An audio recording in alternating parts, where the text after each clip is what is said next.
அனைவருக்கும் இனிய காலை வணக்கம்.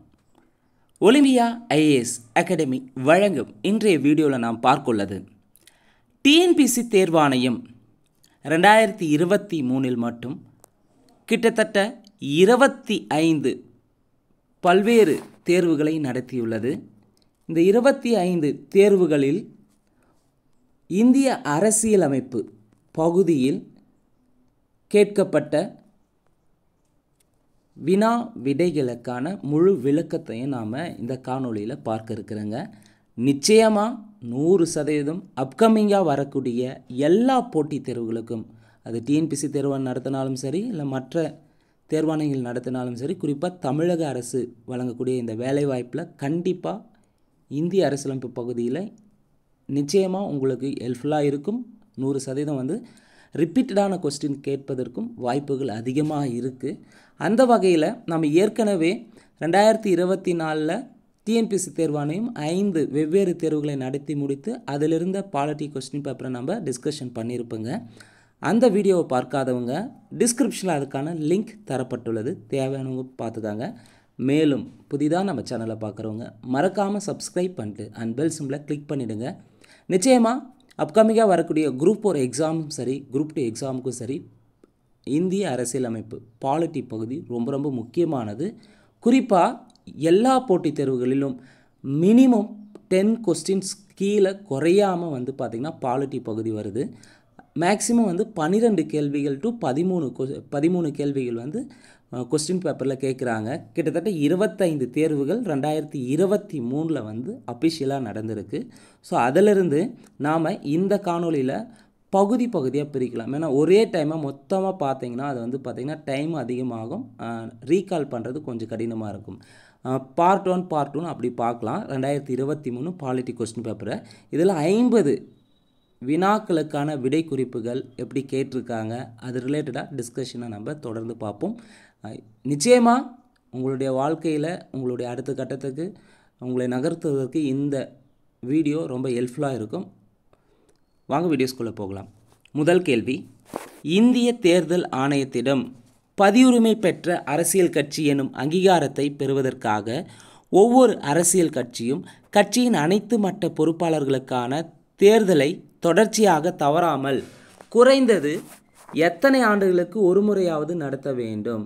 ஸோ இந்திய தேர்தல் ஆணையத்திடம் பதிவுரிமை பெற்ற அரசியல் கட்சி பார்த்திங்கன்னா தன்னுடைய அங்கீகாரத்தை பெறுவதற்காக ஒவ்வொரு அரசியல் கட்சியும் கட்சியினுடைய எல்லா மட்டத்தில் இருக்கக்கூடிய பொறுப்பாளருக்கு குறைந்தது எத்தனை ஆண்டுகளுக்கு ஒரு முறை தேர்தலை நடத்தணும்னா 4 ஆண்டுகளுக்கு ஒரு முறை தேர்தலை நடத்த வேண்டும்.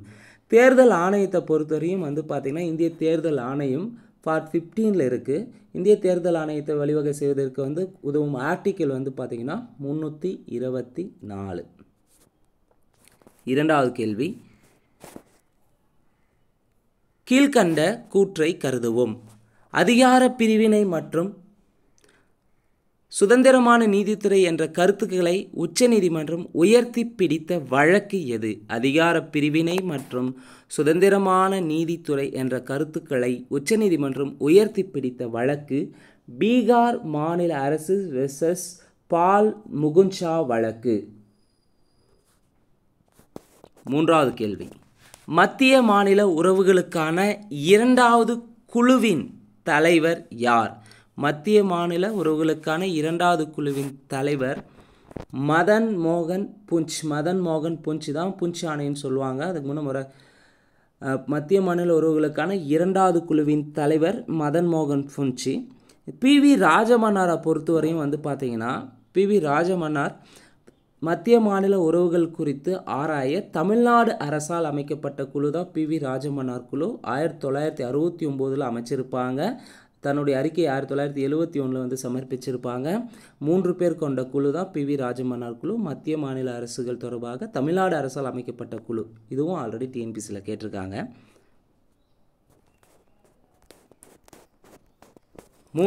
நான்காவது கேள்வி, கீழ் வருவனவற்றுள் மாநில சட்டமன்றத்தில் மேலவையை கொண்டுள்ள மாநிலங்களை தேர்ந்தெடுக்க. இந்த கொஸ்டினை பொறுத்தவரையும் சரியான விடை பார்த்திங்கன்னா பீகார், உத்தரப்பிரதேசம், மகாராஷ்டிரா, ஜம்மு காஷ்மீர், கர்நாடகா, ஆந்திர பிரதேசம், தெலுங்கானா. மொத்தம் 7 ஸ்டேட்ஸ் இருக்குன்னு சொல்லியிருப்பாங்க. ஸோ மாநில சட்டமன்றத்தில் மேலவையை கொண்டுள்ள மாநிலங்கள். தற்போது என்ன ஆச்சுன்னு பார்த்தீங்கன்னா, ஜம்மு காஷ்மீர் வந்து மாநில அந்தஸ்துலேருந்து எடுத்துகிட்டு 2 ஜம்மு அண்டு லேவா வந்து 2 வந்து பார்த்திங்கன்னா யூனியன் டெரிட்டரிஸாக பிரிச்சிருப்பாங்க. அதனால் வந்து இங்கே கிடையாது. அப்போது தற்போது எத்தனை மாநிலங்களில் சட்டமன்ற மேலவை காணப்படுதுன்னா 6 ஸ்டேட்டில் தான் இருக்குது. எது எதுன்னு பார்த்தீங்கன்னா சவுத் இந்தியாவை எடுத்துக்கணுன்னா கர்நாடகா, ஆந்திரா, தெலுங்கானா. நமக்கு ஈஸியாக இருக்கிறதுக்காக முதல் 3. அடுத்து பீகார், அடுத்து உத்தரப்பிரதேசம், நெக்ஸ்ட் ஒன் மகாராஷ்டிரா. தற்போது இருக்கக்கூடிய சட்டமன்ற மேலவை கொண்ட மாநிலங்களின் எண்ணிக்கை வந்து 6 மட்டும்தான். ஜம்மு காஷ்மீர் கிடையாது, தற்போது நீக்கப்பட்டது. 5வது கேள்வி, நாடாளுமன்ற கூட்டத்தொடரை தலைமையேற்று நடத்துபவர் யார்? நாடாளுமன்ற கூட்டத்தொடரை தலைமையேற்று நடத்துபவர் யாருன்னு பார்த்தீங்கன்னா மக்களவை சபாநாயகர். ஸோ நாடாளுமன்ற கூட்டத்தொடர்னா ஜாயின்ட் சிட்டிங்க்கான ஆர்டிக்கல் என்ன? நாடாளுமன்ற கூட்டத்தொடருக்கான ஆர்டிக்கல் வந்து பார்த்தீங்கன்னா ஆர்டிக்கல் 108.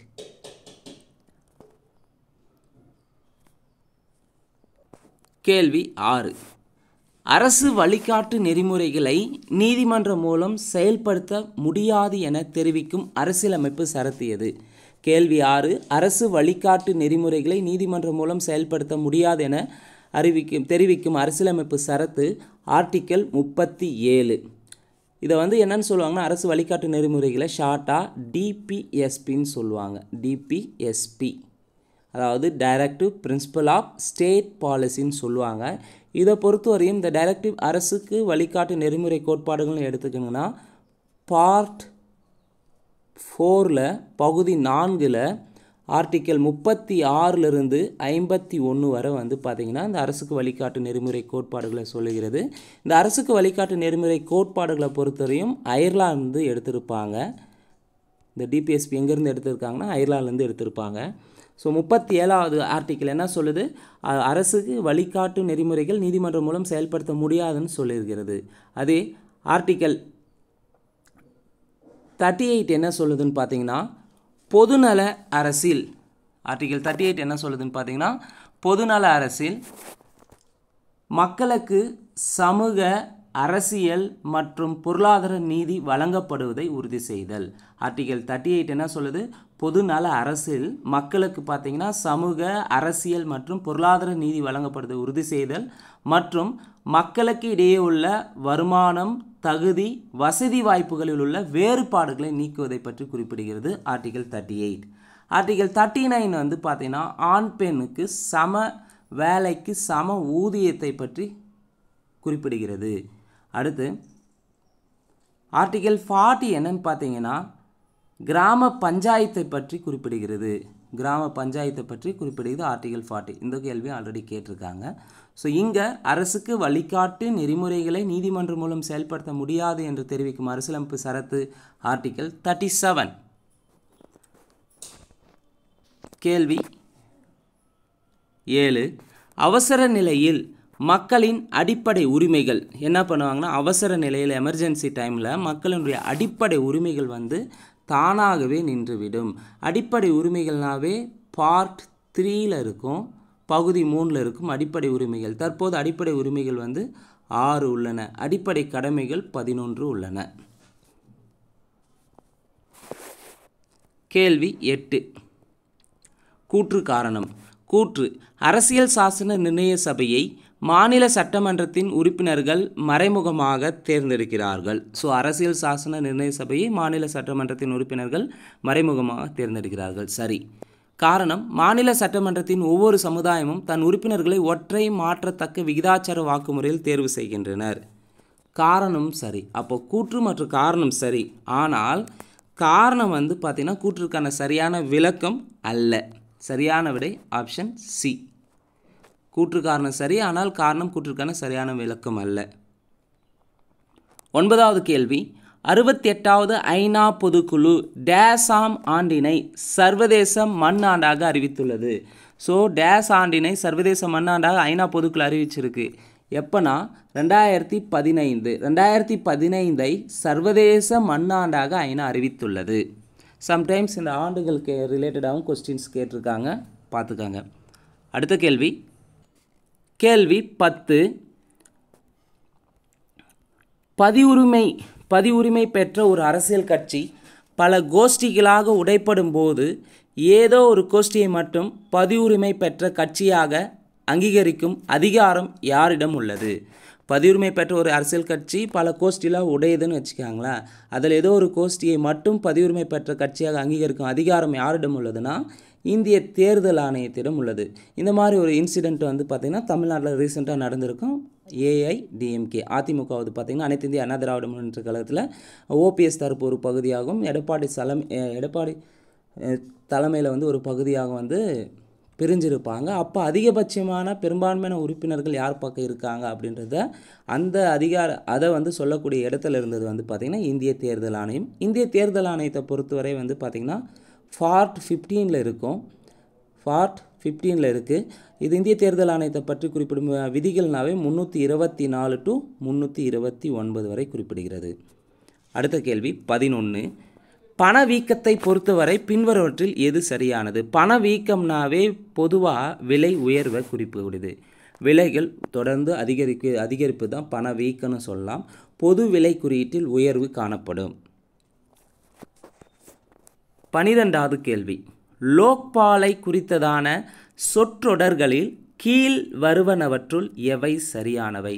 நிச்சயமாக இந்த லோக்பால் லோக் ஆயுக்தா இது ரொம்ப ரொம்ப முக்கியமானது. லோக்பாலை பொறுத்தவரையும் மத்திய அரசில் இருக்கக்கூடிய பிரதம அமைச்சர் உட்பட மற்ற அமைச்சர்கள், மத்திய அரசு அதிகாரிகள் வந்து ஊழலில் ஈடுபட்டாலோ ஊழல் தொடர்பான குற்றச்சாட்டுகள் இருந்தாலோ அதை விசாரிக்கும் ஒரு அமைப்பு தான் வந்து பார்த்திங்கன்னா லோக்பால் அமைப்பு. அப்போ லோக்பால் அமைப்புனாவே பிரதம அமைச்சர் உட்பட மற்ற அமைச்சர்கள், அதற்கடுத்து தான் மத்திய அரசில் உள்ள உயர்நிலையில் உள்ளக்கூடிய அதிகாரிகள் வந்து பார்த்திங்கன்னா இதான ஊழலில் ஈடுபட்டாலும் அதை சார்ந்து விசாரிக்கும் ஒரு அமைப்பு தான் லோக்பால் அமைப்பு. இங்கே லோக்பாலை பற்றி என்ன கேட்டிருக்காங்க பார்க்கலாம்.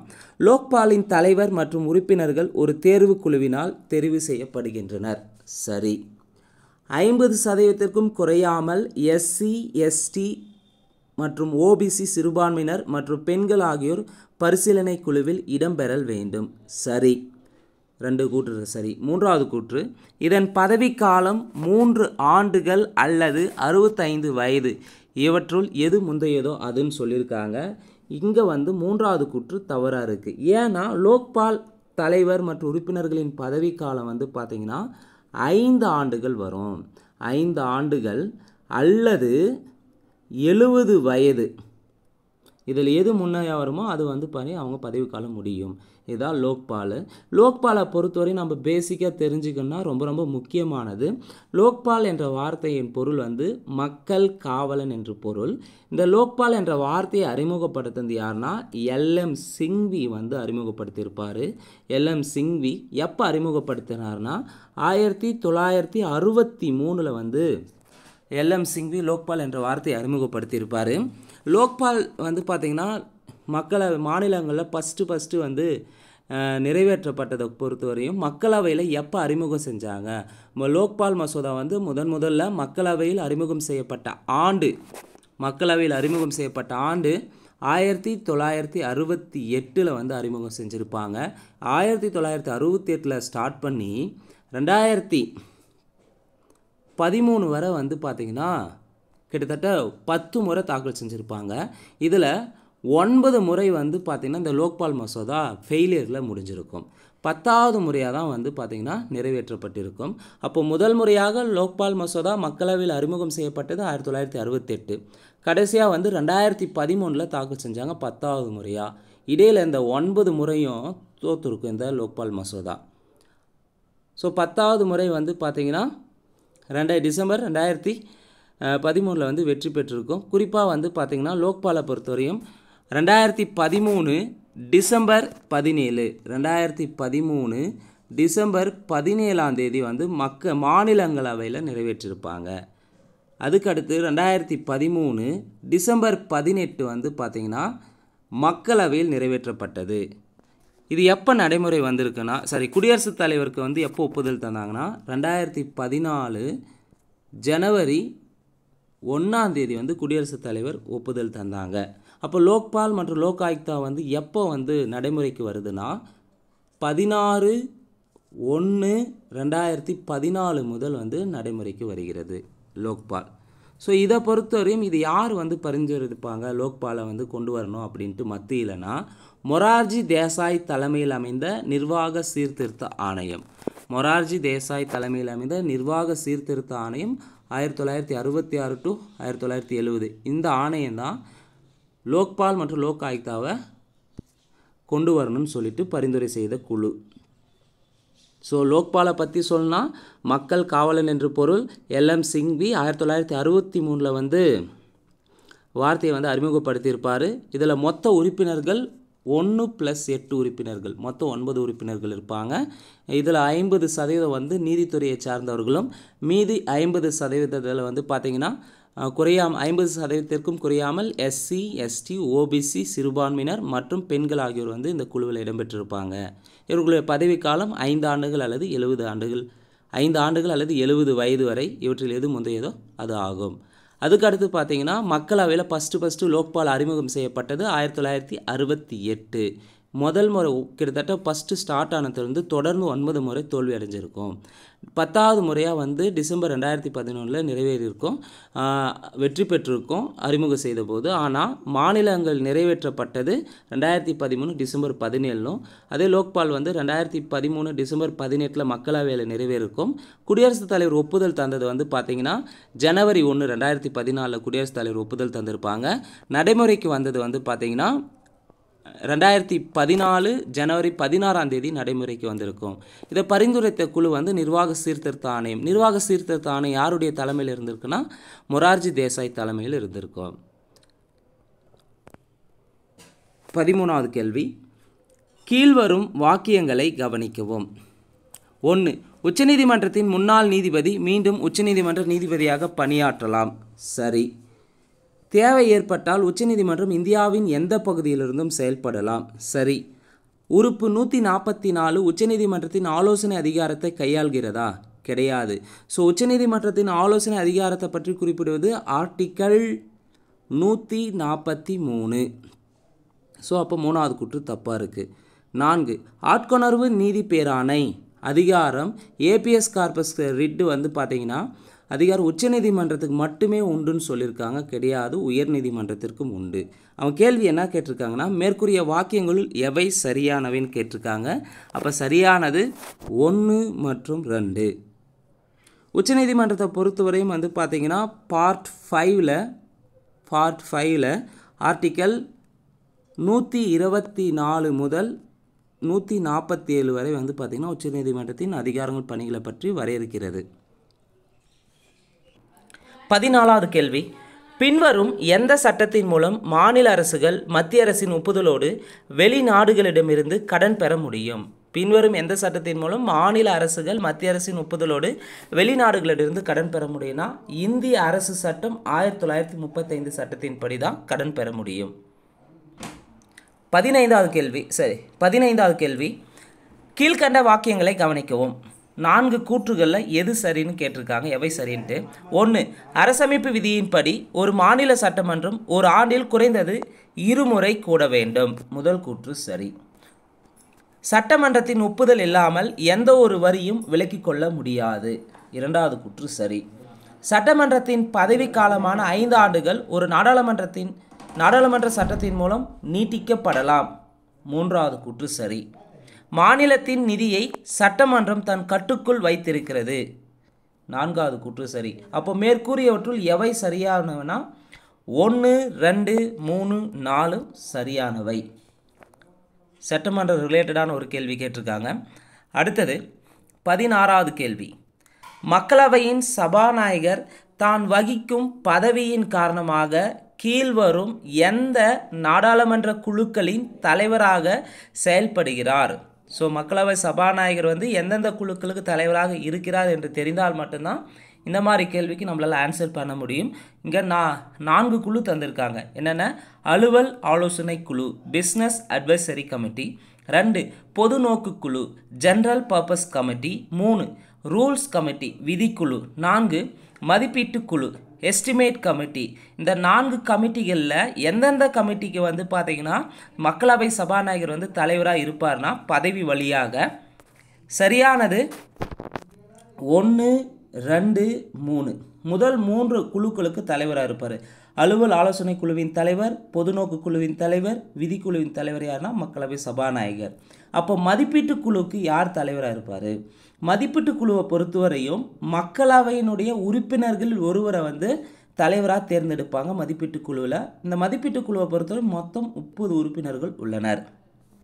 ஸோ இங்கே சரியானது 1, 2, 3 மட்டும் சரி. 17வது கேள்வி, கீழ்கண்டவற்றை பொறுத்துக. ஸோ ஆர்டிகல்ஸ் அது ரிலேட்டடானது. ஆர்டிக்கல் 350A எதை சொல்லுதுன்னா ஆரம்ப பள்ளி நிலைகளில் தாய்மொழி கல்வியை குறிப்பிடுகிறது.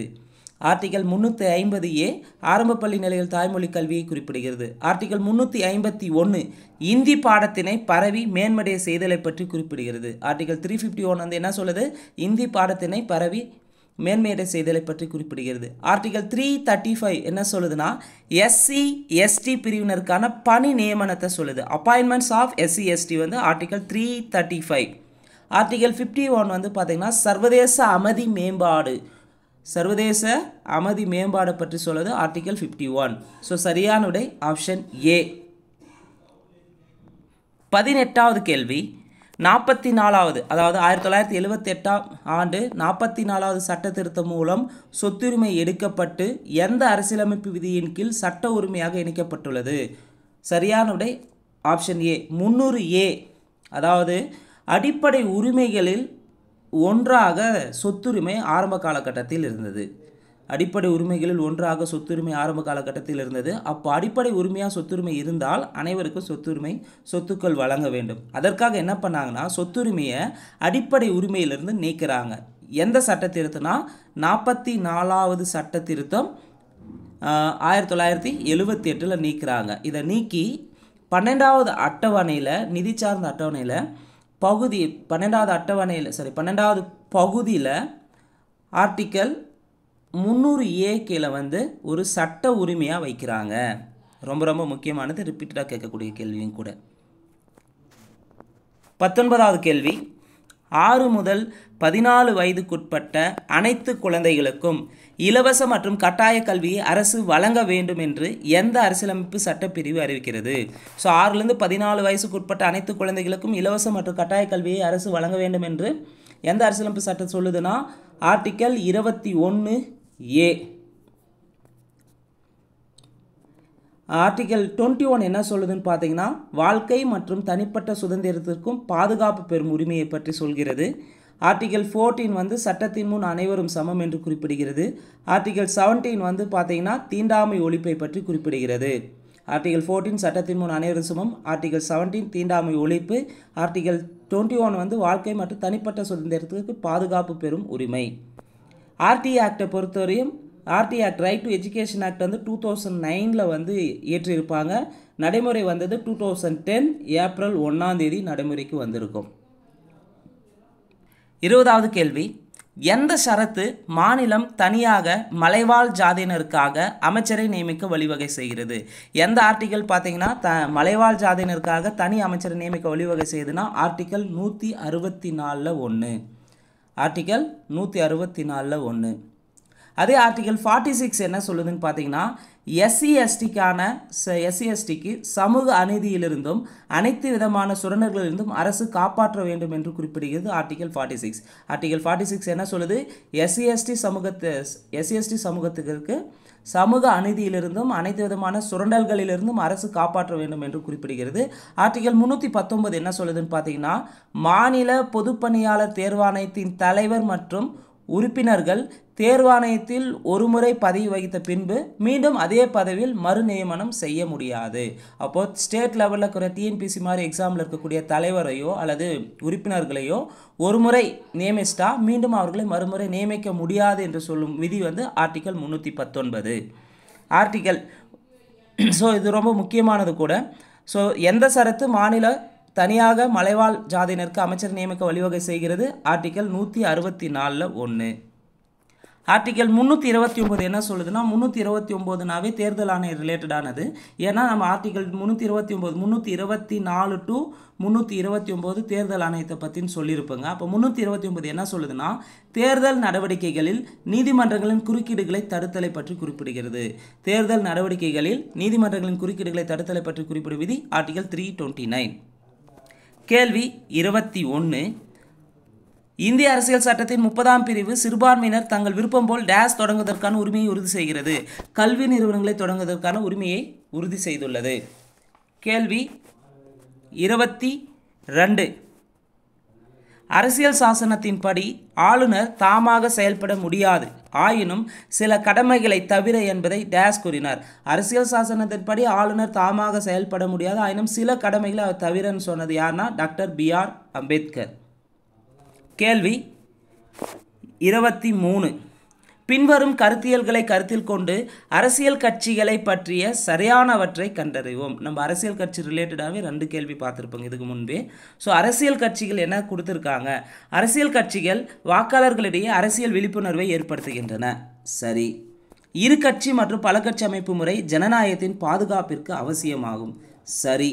அமைச்சரவைக்கும் சட்டப்பேரவைக்கும் இடையே சுமூகமான ஒத்துழைப்பை அரசியல் கட்சிகள் உருவாக்குகின்றன. அப்போ சரியானது 1, 2, 3 சரி. 24வது கேள்வி. இந்திய அரசியலமைப்பு சட்டத்தில் மத சமத்துவம் பிரிவு டேஸில் வழங்கப்பட்டுள்ளது. இந்திய அரசியலமைப்பு சட்டத்தில் மத சமத்துவம் பார்த்தீங்கன்னா ஆர்டிகல் 15 வழங்கப்பட்டுள்ளது.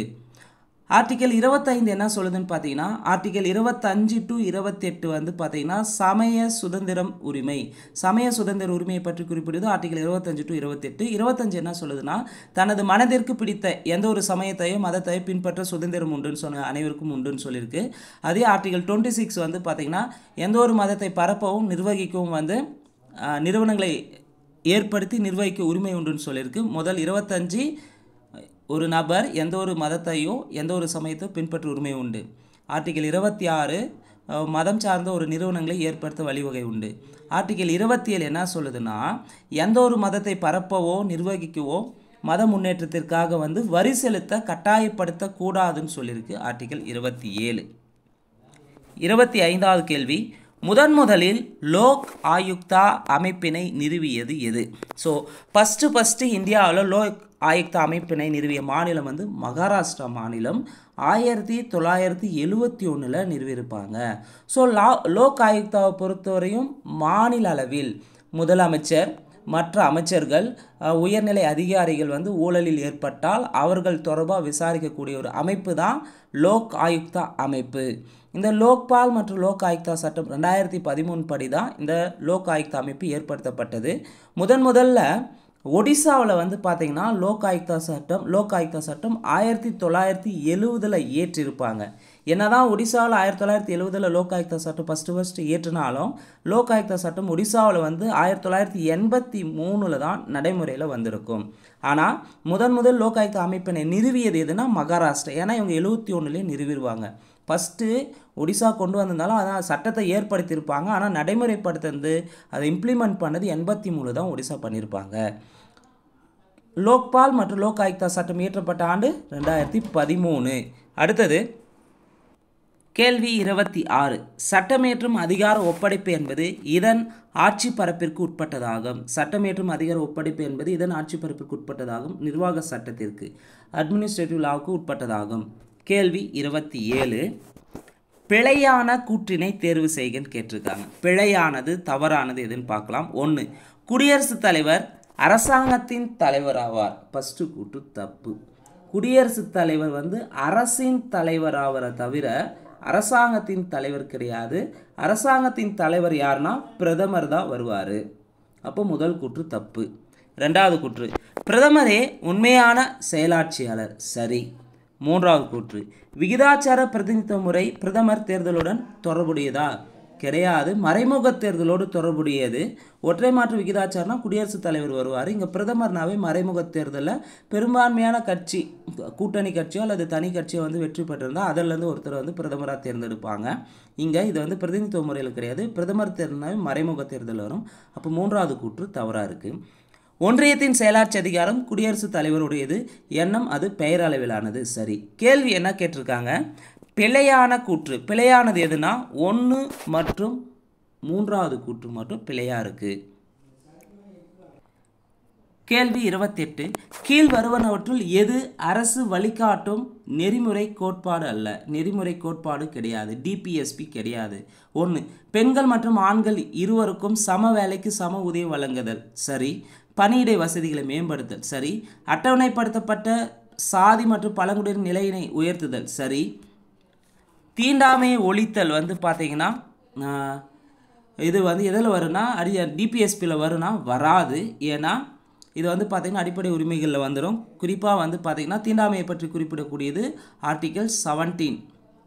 இது டிபிஎஸ்பியை பொறுத்தவரையும் வந்து பார்த்திங்கன்னா ஆர்டிகல் 36லிருந்து ஆர்டிகல் 51 வரை வந்து பார்த்திங்கன்னா அரசுக்கு வழிகாட்டு நெறிமுறை கோட்பாடுகளை பற்றி குறிப்பிடுகிறது. ஆனால் தீண்டாமை ஒழித்தல் வந்து ஆர்டிகல் 17ல் வரக்கூடியது. அப்போது தவறானது ஆப்ஷன் டெல்லி, பொருந்தாதது. டிபிஎஸ்பிக்கு பொருந்தாதது டெல்லி. அடுத்த கேள்வி 29வது கேள்வி. குடியுரிமை பெறும் வழிகள். குடியுரிமை பெறும் வழிகள் 1. பிறப்பு மூலமாக குடியுரிமை பெற முடியும். மரபு வழி மூலமாக குடியுரிமை பெற முடியும். பதிவு செய்தல் மூலமாக குடியுரிமை பெற முடியும்.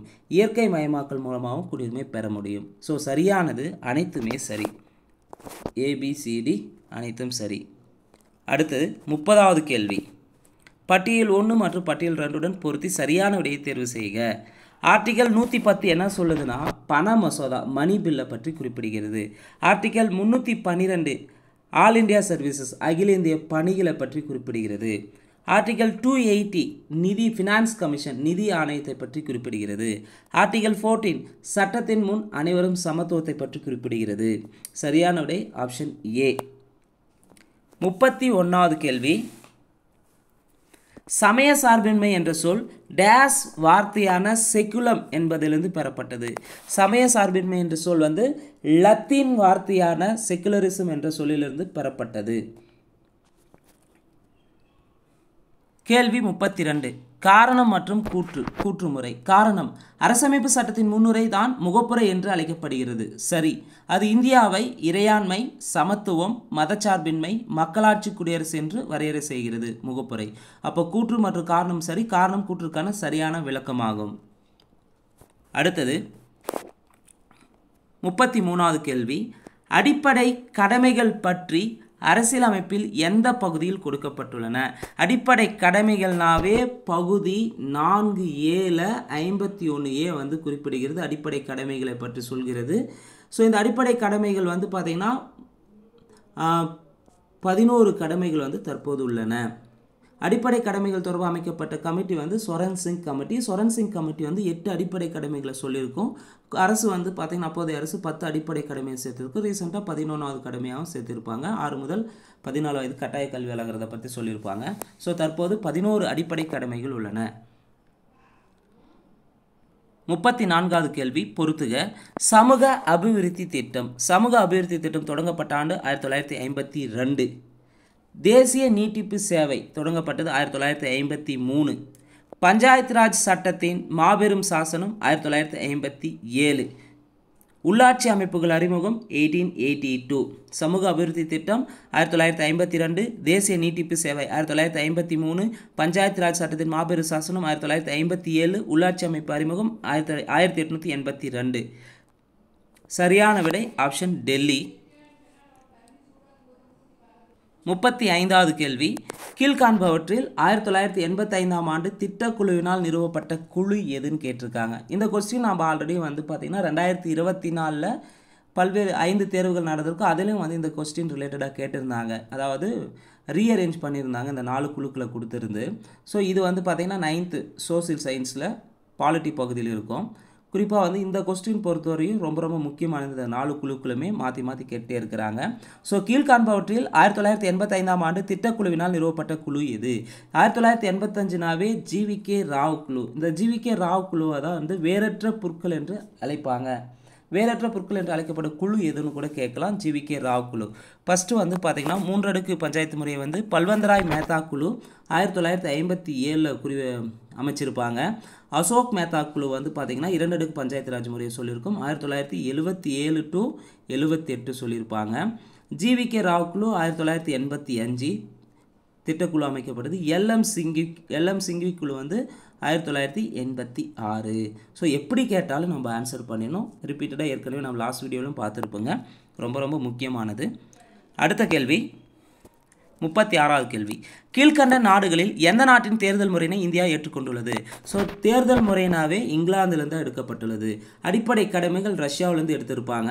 அடிப்படை கடமைகள் ரஷ்யாவிலிருந்தும் அடிப்படை உரிமைகள் வந்து அமெரிக்காவிலேருந்து எடுத்திருப்பாங்க. கனடாவிலேருந்து கூட்டாட்சி முறையை வந்து ஏற்படுத்தியிருப்பாங்க. 37வது கேள்வி. பின்வரும் கூற்றுகளில் எவை சரியானவைன்னு கேட்டிருக்காங்க. 1. மாநில மனித உரிமை ஆணையம் 1993 நிறுவப்பட்டது. சரி. ஸோ மாநில மனித உரிமை ஆணையம்னாவே தமிழ்நாட்டில் மாநில மனித உரிமை ஆணையம் 1993 ஏப்ரல் 17 நிறுவப்பட்டது. ஏப்ரல் 17. அதே தேசிய மனித உரிமை ஆணையம்னாவே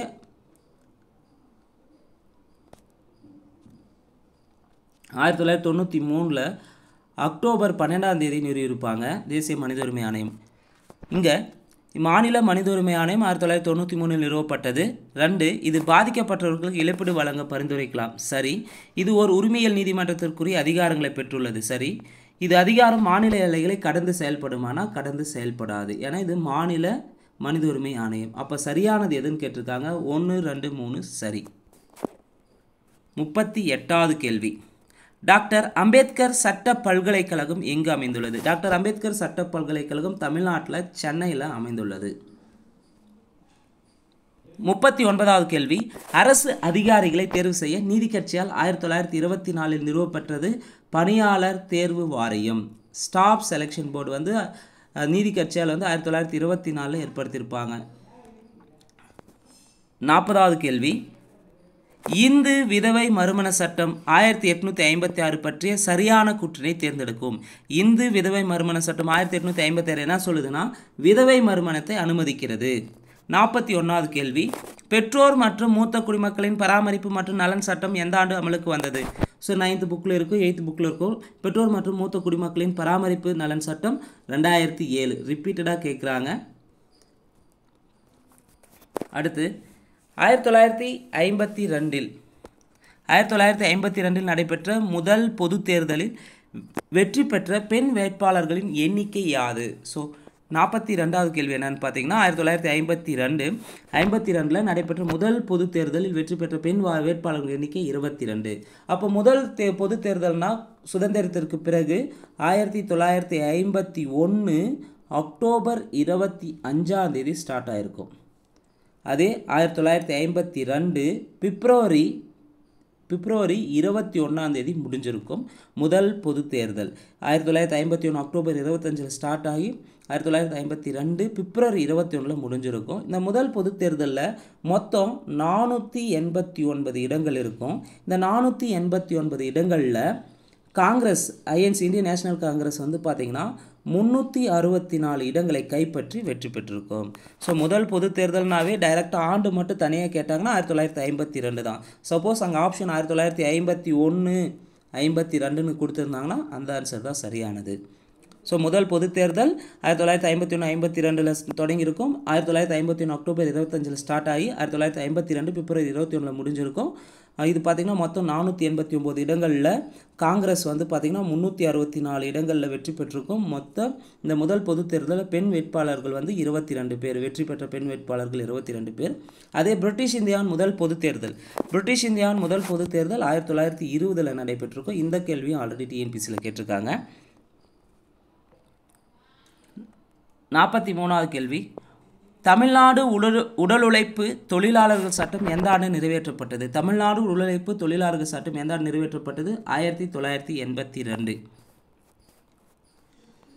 44வது கேள்வி, எந்த அரசியலமைப்பு சாசன திருத்தம் டெல்லிக்கு சட்டசபையை பெற்று தந்தது? எந்த அரசியலமைப்பு சாசன திருத்தம் டெல்லிக்கு சட்டசபையை பெற்று தந்ததுன்னா 69வது சட்ட திருத்தம் 1991. 69வது சட்ட திருத்தம் 1991 தான் டெல்லிக்கு சட்டசபையை பெற்று தந்தது. அதே 67வது சட்ட திருத்தம் என்ன சொல்லுதுன்னா 1990 67வது சட்ட திருத்தம் பஞ்சாப்ல குடியரசுத் தலைவர் ஆட்சியை மொத்தம் 4 ஆண்டு காலம் வரை நீட்டிப்பு செய்ய வழிவகுத்தது. 67வது சட்ட திருத்தம்.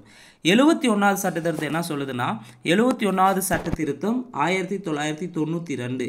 71வது சட்ட திருத்தம் வந்து பார்த்தீங்கன்னா நேபாளி, கொங்கினி, மணிப்புரி ஆகிய 3 மொழிகள் வந்து பார்த்திங்கன்னா 8வது அட்டவணையில் சேர்த்துருப்பாங்க. 71வது சட்ட திருத்தம் 1992 நேபாளி, கொங்கினி, மணிப்புரி. 79வது சட்ட திருத்தம் என்ன சொல்லுதுன்னா 79வது சட்ட திருத்தம் 1999. 79வது சட்ட திருத்தம் 1999 என்ன சொல்லுதுன்னா எஸ்சி அண்ட் எஸ்டிக்கான இடஒதுக்கீடை விரிவுபடுத்துவதை பற்றி குறிப்பிடுகிறது. குறிப்பாக மக்களவையில் ஆங்கிலோ இந்தியர்களுக்கான பிரதிநிதித்துவம் மற்றும் மாநில சட்டமன்றங்களில் இடஒதுக்கீடை அடுத்த 10 ஆண்டுகளில் அதாவது 2010 வரை வந்து விரிவுபடுத்துவதை பற்றி குறிப்பிடுவது தான் 79வது சட்ட திருத்தம். 45வது கேள்வி, கீழே குறிப்பிடப்பட்டுள்ள இந்திய மாநிலங்களை பற்றிய குறிப்புகளில் சரியானது எது? 1. பாம்பேயும் குஜராத்தும் 1960 பிரிக்கப்பட்டது. ஸோ 1 சரி. ஜுனாகத் இந்து அரசுகளால் ஆளப்பட்டது. ஜுனாகத் வந்து முஸ்லீம் அரசர்களால் ஆளப்பட்டது. அப்போ 2வது கூற்று தப்பு. 3. தாராசிங் வந்து ஹரியானாவிற்காக போராடினாரா? தாராசிங் வந்து ஹரியானாவிற்காக போராடி இருப்பாருன்னா போராடி இருக்க மாட்டார். அப்போ 3 தவறாக இருக்குது. 4. சிக்கிம் இந்தியாவின் 22வது மாநிலம் ஆகியது. சரி. இங்கே கேள்வி என்ன கேட்டிருக்காங்க? சரியானது எதுன்னு கேட்டிருக்காங்க. அப்போ சரியானது 1 மற்றும் 4 சரியாக இருக்குது. 2, 3 தவறாக இருக்குது. ஸோ சிக்கிமை பொறுத்தவரையும் இந்தியாவின் 22வது மாநிலம். இது 36வது சட்ட திருத்தம் 1975 படி வந்து துணை மாநிலமாக இருந்து மாநிலம் அந்தஸ்து பெற்றிருக்கும். அதே சிக்கிம் மாநிலத்திற்கான சிறப்பு அந்தஸ்து எந்த விதியின் படி தந்தாங்கன்னா சிக்கிம் மாநிலத்துக்கு சிறப்பு அந்தஸ்து தந்திருக்காங்க. ஆர்டிக்கல் 371F சிறப்பு அந்தஸ்தை பற்றி குறிப்பிடும் விதி. சிக்கிம் மாநிலத்துக்கான சிறப்பு அந்தஸ்தை பற்றி குறிப்பிடுவது 371F. 46வது கேள்வி, இந்திய அரசியலமைப்பு சட்டத்தின் 15வது சரத்தின் நோக்கம் என்னன்னு கேட்டிருக்காங்க. இந்திய அரசியலமைப்பு சட்டத்தின் ஆர்டிகல் 15 என்ன சொல்லுதுன்னா இனம், சாதி, பால், பிறந்த இடம் போன்றவற்றின் அடிப்படையில் எந்த ஒரு குடிமகனுக்கு எதிராகவும் அரசு பாகுபாடு காட்டக்கூடாதுன்னு என்று குறிப்பிடுகிறது. அதே 14 வயதிற்கு கீழ் உள்ள சிறுவர்களை தொழிற்சாலை பணியமர்த்தல் தடை செய்து குழந்தை தொழிலாளர் தடை சட்டம் குழந்தை தொழிலாளர்னாவே ஆர்டிக்கல் 24. தீண்டாமை தடை செய்வது ஆர்டிக்கல் 17.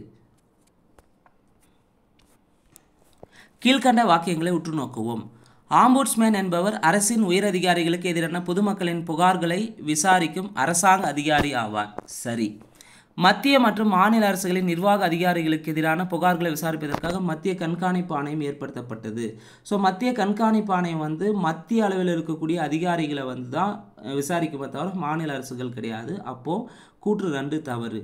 மத்திய கண்காணிப்பு சிவிசினாவே சந்தானம் கமிட்டியினுடைய அடிப்படையில் தான் பரிந்துரையின் பேரில் தான் வந்து ஏற்படுத்தப்பட்டது. அப்போ 1 மட்டும்தான் சரியானவை. 48வது கேள்வி, கீழ்காண்பவற்றை பொறுத்துக. தடுப்பு காவல் சட்டம். தடுப்பு காவல் சட்டம் இயற்றப்பட்ட ஆண்டு 1950. தேசிய பாதுகாப்பு சட்டம் 1980. தீவிரவாத தடுப்பு சட்டம் 2002. உள்நாட்டு பாதுகாப்பு சட்டம் 1971. தடுப்பு காவல் சட்டம் 1950. தேச பாதுகாப்பு சட்டம் NSA நேஷனல் செக்யூரிட்டி ஆக்ட் வந்து 1980. தீவிரவாத தடுப்பு சட்டம் வந்து 2002. உள்நாட்டு பாதுகாப்பு சட்டம் வந்து பார்த்திங்கன்னா 1971. 49வது கேள்வி பொறுத்துக. போதுமான வாழ்வாதாரத்தை பற்றி குறிப்பிடும் ஆர்டிக்கல் 43. கண்ணியமான தரவாழ்வை பற்றி குறிப்பிடுது ஆர்டிக்கல் 39. பணியுரிமையை பற்றி குறிப்பிடுது ஆர்டிக்கல் 38. மக்கள் நலனை பற்றி குறிப்பிடுது ஆர்டிக்கல் 41. போதுமான வாழ்வாதாரம் டிபிஎஸ்பியில் இருக்கக்கூடியது தான் பார்ட் 4ல் இருக்கும். போதுமான வாழ்வாதாரத்தை சொல்கிறது ஆர்டிக்கல் 43. கண்ணியமான தரவாழ்வு பற்றி குறிப்பிடுவது ஆர்டிகல் 39. பணியுரிமையை பற்றி சொல்வது வந்து பார்த்திங்கன்னா 38. மக்கள் நலனை பற்றி குறிப்பிடும் ஆர்டிகல் 41. 50வது கேள்வி, தகவல் அறியும் உரிமை சட்டம் குறிக்கும் அறிவார்ந்த தன்மையானது. கேள்வி என்னன்னா, கீழ்கண்ட கூற்றுகளை கருதவும் அதில் தவறான கூற்றை கண்டறியவும். தகவல் அறிவு உரிமை சட்டத்தில் எது தவறுன்னு கேட்டிருக்காங்க. இது தகவல் அறிவு உரிமை சட்டம் நல்லாட்சி மற்றும் மேம்பாடு, சரி. அலுவல் ரகசியத்தை உறுதிப்படுத்துவதா? தகவல் அறிவு உரிமை சட்டம் கிடையாது. வெளிப்படைத்தன்மையை ஏற்படுத்தணும். இது வெளிப்படைத்தன்மை மற்றும் பொறுப்புரிமையை குறிப்பிடுகிறது. ஊழலை தடுத்தலை பற்றி குறிப்பிடுது. அப்போ தவறான கூற்று 2 மட்டும் தவறாக இருக்குது. அடுத்து, தகவல் அறிவு உரிமை சட்டம் இயற்றப்பட்டது எப்போன்னு பார்த்தீங்கன்னா, தகவல் அறிவு உரிமை சட்டம் 2005 அக்டோபர் 12ஆம் தேதி இயற்றப்பட்டது. ஸோ இந்த வீடியோவில் பொறுத்தவரையும் 2023 டிஎன்பிஎஸ்சி தேர்வாணையம் கிட்டத்தட்ட 25 வெவ்வேறு தேர்வுகளை நடத்தியுள்ளது. அந்த வெவ்வேறு தேர்வுகளிலிருந்து நம்ம தயாரிக்கப்பட்ட முதல் 50 பாலிட்டி கொஸ்டினுக்கான டிஸ்கஷனை தான் இந்த வீடியோவில் பார்த்துருக்கோம். இதனுடைய கண்டினியூட்டி பார்ட் 2ல் வரும். இந்த வீடியோ உங்களுக்கு பிடிச்சிருந்தா லைக் பண்ணுங்கள், கமெண்ட் பண்ணுங்கள். மறக்காமல் டிஎன்பிஎஸ்சி எக்ஸாமுக்கு ப்ரிப்பேர் பண்ணுற உங்கள் ஃப்ரெண்ட்ஸ்க்கு ஷேர் பண்ணுங்கள். ஒலிம்பியா ஐஏஎஸ் அகாடமி சார்பாக பார்த்தீங்கன்னா குரூப் 1 அண்ட் குரூப் 2க்கான குரூப் 1 முடிஞ்சது. அடுத்து குரூப் 2 2A ப்ரிலிமினரிக்கான டெஸ்ட் வித் டிஸ்கஷன் பேட்ச் வந்து ஆஃப்லைன் மற்றும் ஆன்லைன் வழியாக நடைபெற உள்ளது. ஸோ இந்த டெஸ்ட் பேட்சில் கலந்து கொள்ள விருப்பம் இருக்கிறவங்க 8489670372 என்ற நம்பருக்கு தொடர்பு கொள்ளுங்கள். நிச்சயமாக அப்கமிங்காக வரக்கூடிய குரூப் 1 எக்ஸாம் சரி, குரூப் 2 எக்ஸாம் சரி, குரூப் 4 எக்ஸாம் சரி, சிறந்த முறையில் வந்து வெற்றி பெறுவதற்கு எப்போதுமே வந்து உதவியாக இருக்கும் ஒலிம்பியா ஐஏஎஸ் அகாடமி. இந்த வாய்ப்பை பயன்படுத்திக்கங்க. நன்றி, வணக்கம்.